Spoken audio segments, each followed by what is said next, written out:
Hello, guys, and welcome to my special live stream. I know this week there was no episode. I'm so sorry. Time is just, I don't know, we're in November. Today is November 14th, which means it's World Diabetes Day. And today I'm coming to you as Charity, founder of the Diabetic Desk, where I talk about all things diabetes and nutrition. And I'm so happy November is here because it just gives me a reason to talk about diabetes. And that is what we're going to do today. So, we're going to answer some few 10 questions because I don't want this live stream to be long. I know that is what I always say, but we end up having a longer stream, but I don't have time, so let's just work with what you have. If you have any questions for me, you can leave them in the comments of this live stream, and I'll be able to respond to them when I get time. So, of course, I have my phone here, and we're just basically going to pick some of the frequently asked questions that I came across, but I'm going to stick to the themes which we're going to talk about later on. So the first question is, what is World Diabetes Day and why is it important? This is a very good question because some of you just post to post, you don't even understand why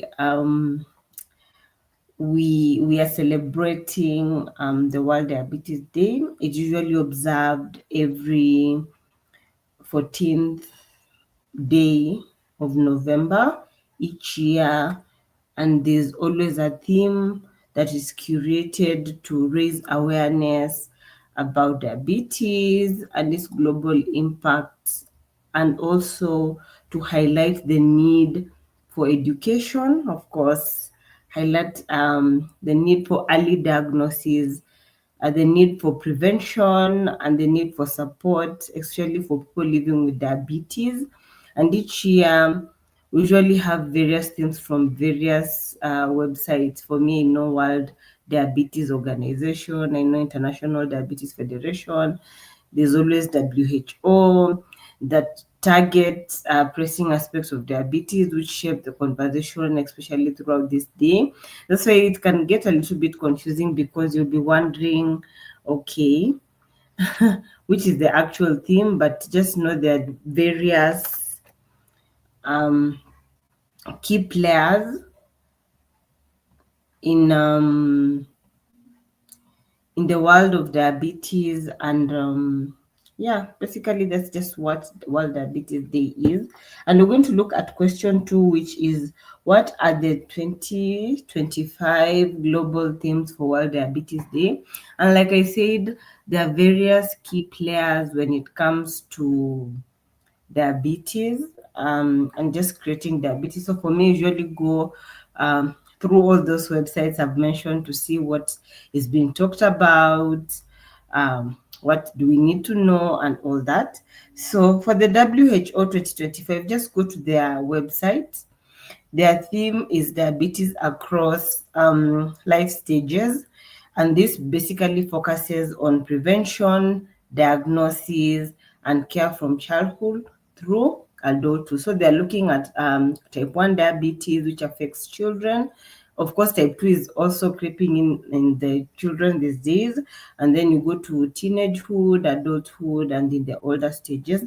And then when you go to World Diabetes Organization and you go to International Diabetes Federation, the theme is diabetes and well-being, and they're focusing on workplaces. So for me, I feel like the two marry each other because across the stages of life, there's always that stage that you will be, of course, going to work, productive. So I feel like they marry each other. So whether you use diabetes across stages, whether you use diabetes well-being in work, I still feel like you're still talking about diabetes. And the theme about work is emphasizing on holistic health, including mental health, emotional well-being, alongside medical care, especially for people who are going to work, and just creating a conducive environment in workplaces. So for me, I've never talked about workplaces, so I feel like I'm really leaning towards the IDF and the World Diabetes Organization theme, which is diabetes well-being in the workplace,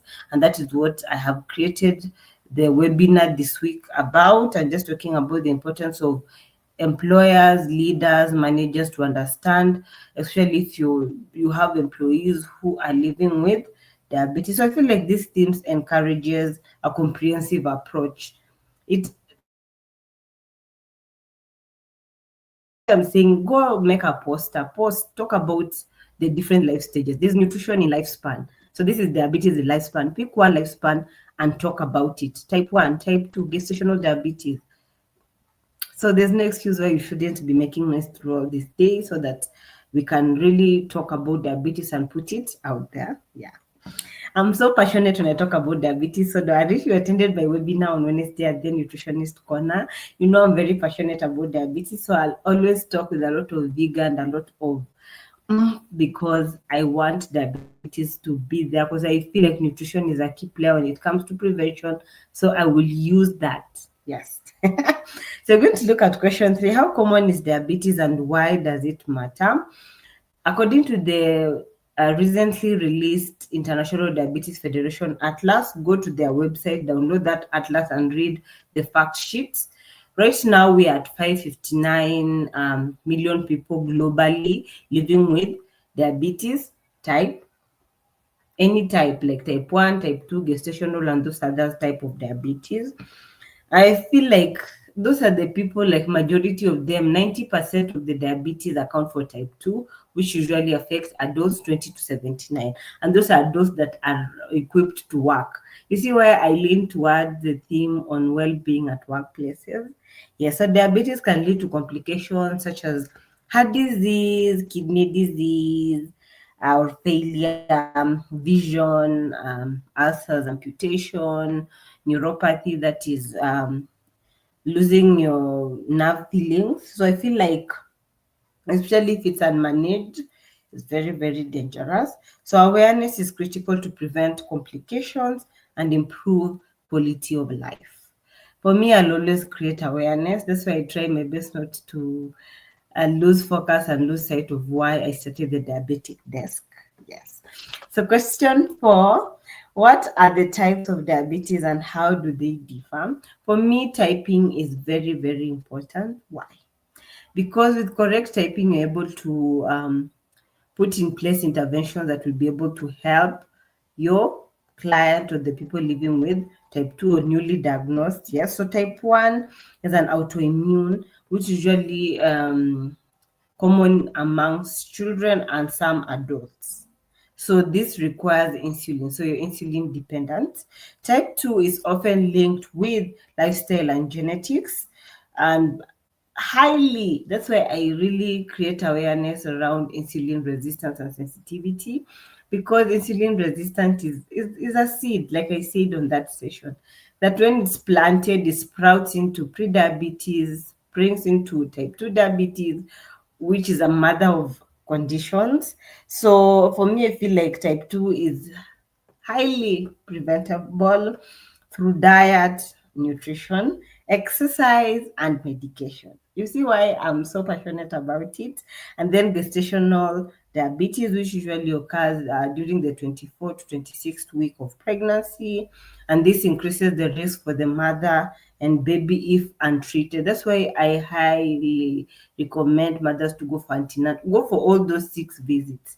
For me, even if you can go more, please do. I know they'll say you're so insistent, but for me, I like knowing things. So that's been kikoko itakuwa anyways. So understanding the differences. There are other types of diabetes. I think I will release that session on my Vimeo. I've left the link to the newly uploaded session. So go to that account and look at what I've posted. I'll talk about the types of diabetes so that we can understand it's just not only 3. And also there's a newly diagnosed one, type 5, which is someone having prolonged malnutrition. So we're going to look more into all that. So I feel like understanding this helps with targeted interventions, treatment, and offering support earlier on. So question 5, why is early diagnosis so important? And guys, before I go in deep into this question, especially with type 2, the symptoms are usually asymptomatic. So you might be walking around, you do not know you have diabetes. And you know, that is the sad part. Like when unaendelea tu na maisha yako, but your sugars are just fluctuating. And by the time you notice, damage is already starting to occur in your body. So I'm usually quite scared. That's why I'm so keen on knowing your blood sugar, knowing your HbA1c, knowing your pressure. Those are the things I look out for, and those are the things I promote. So early detection allows timely lifestyle intervention and medical care. Let's say you're pre-diabetic. Let me drink water. So let's say you're pre-diabetic. Being pre-diabetic doesn't mean you have diabetes. It just means your blood sugars are on the higher level. So proper intervention, you'll be sent to a nutritionist, will do an assessment, an overhaul, and then we'll start changing your lifestyle so that you don't transition to type 2 diabetes. So I feel like it reduces the risk of long-term complications, like I talked about, heart, kidney, nerves, amputation, blindness, and all that, vision loss. Screening high-risk groups, those people with non-modifiable factors such as family history, modifiable factors such as overweight, age, non-modifiable factor is very, very key. That's why when you get to a certain age, you're told to at least go to for a checkup, full body checkup, twice or thrice a year. Many people are unaware they have diabetes until complication occurs. And I like telling this story. Say Baba A, or like using I don't know why, has asymptomatic signs for diabetes. He's not aware because kama watu hawajui kitu, they really don't focus on it, and then he goes to the farm, anaendelea tu na maisha yake vizuri, and then akajidunga maybe na miba or those sharp sticks. So the wound keeps festering, anashangaa mbona haiponi. Of course, uko home they will resort to mitishamba and all that to cure, akimagine itaisha. And then 2 weeks down the line, the wound is festering, haiponi because of uncontrolled sugar. Akienda hospitali anaambiwa akona diabetes, you know. So it's actually very sad. And you know, most of the time, those ulcers, if they're not well taken care of, they can fester and lead to amputation. So it's quite sad. Yeah, so I like telling that story. I don't know why, but it's okay. That's why it's important for early diagnosis. Question 6: how does diabetes affect mental and emotional well-being? Oh, guys, living with diabetes is so tasking. If you've ever worked in a diabetic clinic and actually had a one-on-one with diabetic people or people living with diabetes, you'll get to understand. It is very mentally tasking. Umeambiwa hizi ni dawa unafaa kumeza this particular time of day, haufai kumeza kama haujakula. So you have to equate what you're eating and the medication dose you're taking. If you forget to eat and you've taken the medication, you're going to hypo. So the constant monitoring, you also have to have the sugars monitored. You have to make sure everything is okay, your food, everything. And also ukienda hospitali unapewa education, unaambiwa unajua usipojichunga, these are the signs that will happen. You know, they're usually in the diabetic clinic, there's usually that big chart. I don't know if you know it. I wish I could place it here. I don't know if I can find it, guys, you know. Let me see if I can find it for you guys so that you understand. Like ukiingia kwa clinic, that is the first thing you see. Let's see. I don't know if I can get it. Yeah, here it is. This is usually just give me a minute, guys. Si mnajua we got to do what we got to do. Yeah, so nimeipata. Let me see if I can share it with you guys. Let's see, just give me a minute. Yeah, there it is.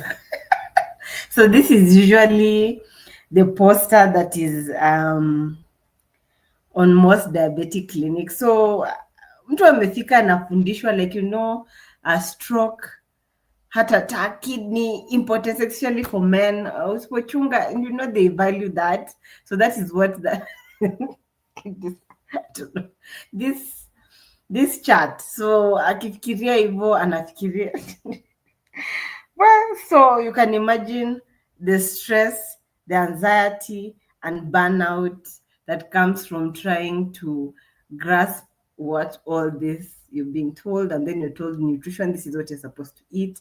You're supposed to change your lifestyle. And as an adult, you grew up living a certain kind of way. So when you're being told you need to live this kind of way, marrying the two becomes a problem. So it can lead to a lot of stress, anxiety, and burnout. That is why in the International Diabetes Federation, they are emphasizing on mental health as a key component of holistic approach when it comes to managing diabetes. So I know you leave in the comments kama umeona hii chat mahali as we continue with our question. So what lifestyle changes can help prevent or manage diabetes? So for me, from a nutrition point of view, a healthy diet that is rich in fiber and low refined sugar. For me, I usually tell people DASH diet and Mediterranean diet, even for a normal person, are usually well researched kinds of. Let me see if I can get a Mediterranean diet. Guys, we are live. So I am allowed to do this. I said it's not going to be long, but itakuwa refu because we are here to learn. And let me save the image first so that we can continue. Let's see the Mediterranean diet. I don't know why I didn't Mediterranean diet. Juu mbona sikujipanga na hizi vitu zote. When I want the pyramid. Can I get the pyramid? Let me see if I can get the pyramid.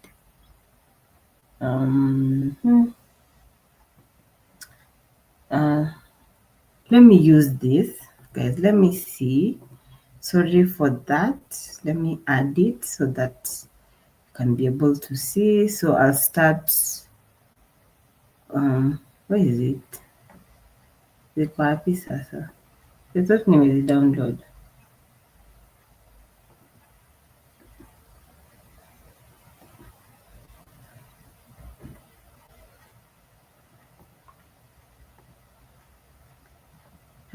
Guys, can you just take my word for it? Just give me a minute. Let me see if I can download it.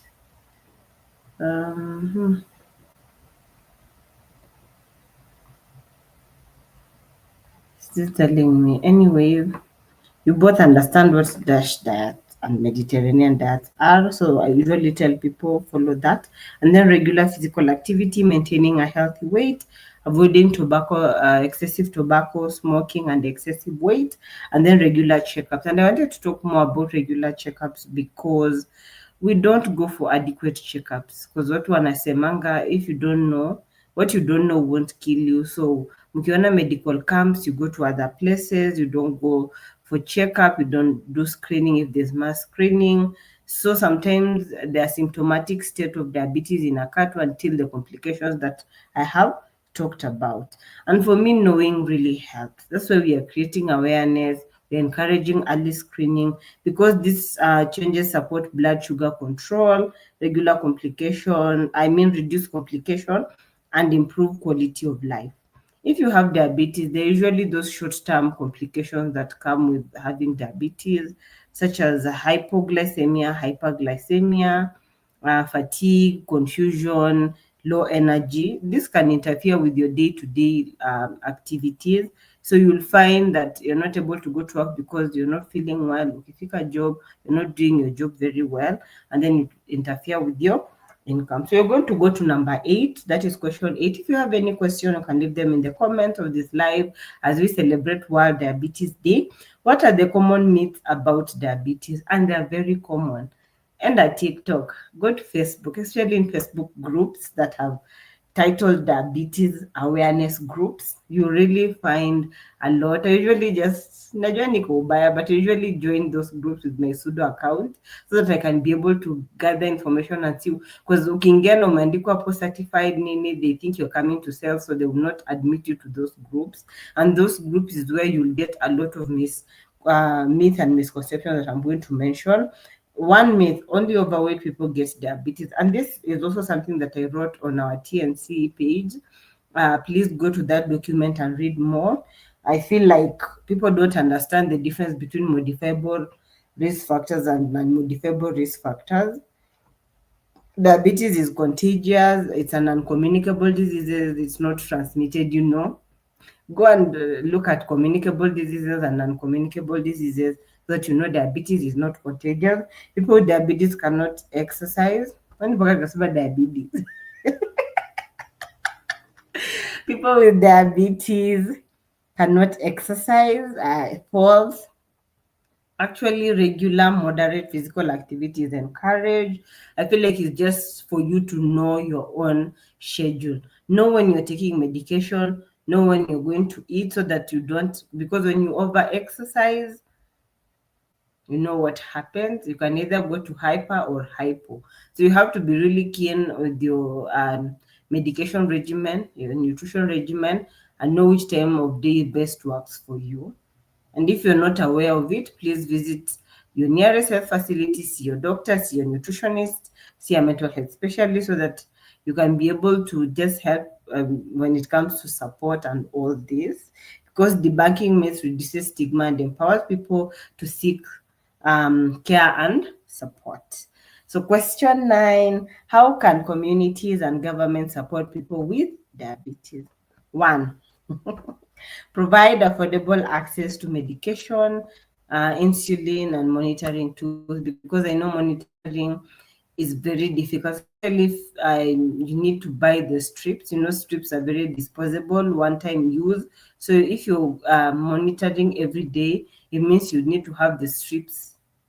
So if we can have access and affordability, I feel like it's good.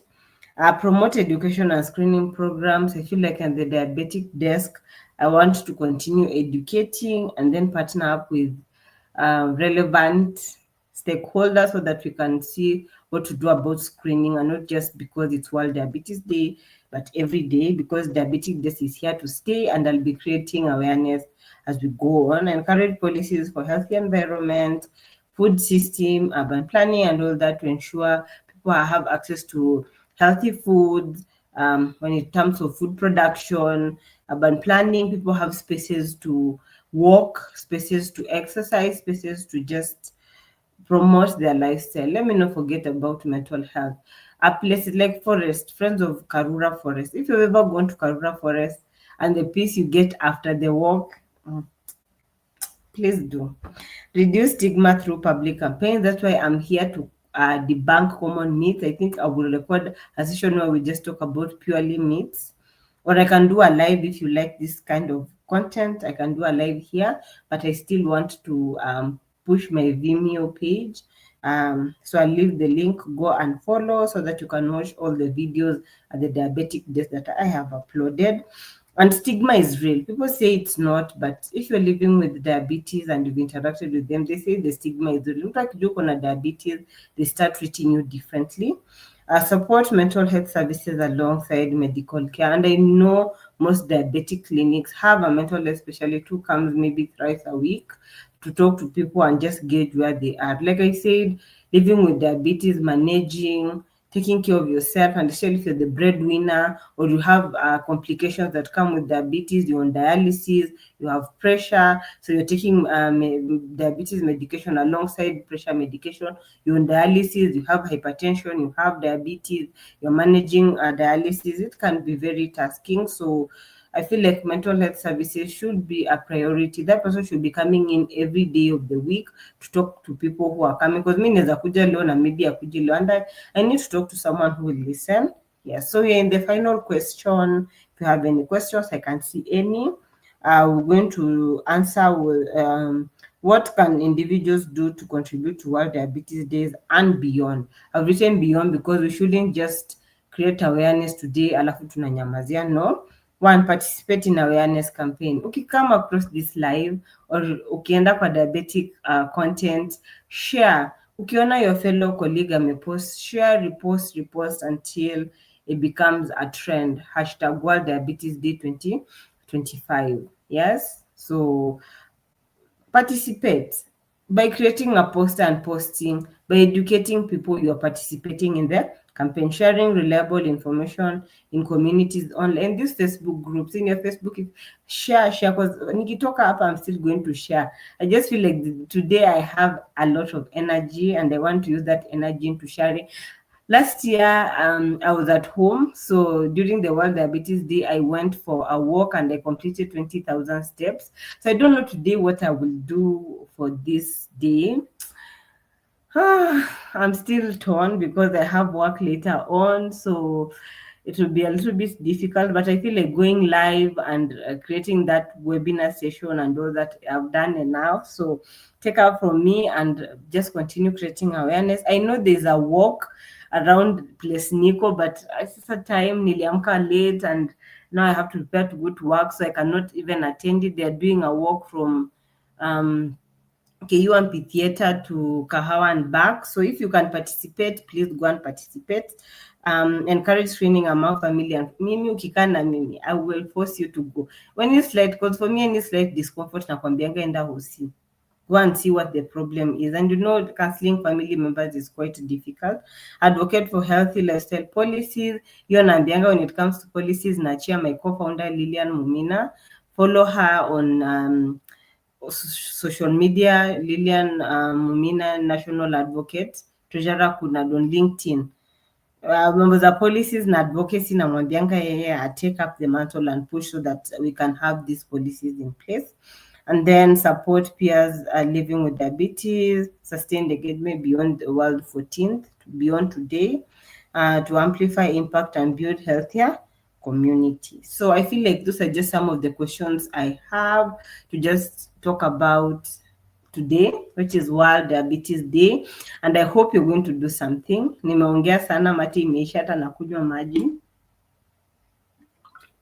Pia we kunywa maji as you continue to psych yourself up to continue promoting World Diabetes Day. Pick a theme that works for you, or see if they have put out the official theme and create content on it. So I've been News Charity, the founder of the Diabetic Desk. I'm also the founder of Charity Safe Haven, co-founder the Nutritionist Corner, where it's a platform for education, knowledge. So I think I'm a walking knowledge bag. So nataka kujisifu tu. So if you've tuned in and you'll watch this live later, please share, leave your comments. What do you think about diabetes? What does diabetes mean for you? Have you ever encountered someone living with diabetes? Have you interacted with them? If you're managing them, how was it? I hope this live has been helpful. And I beg to leave because I have to be somewhere. But until next time, I've been yours. Bye.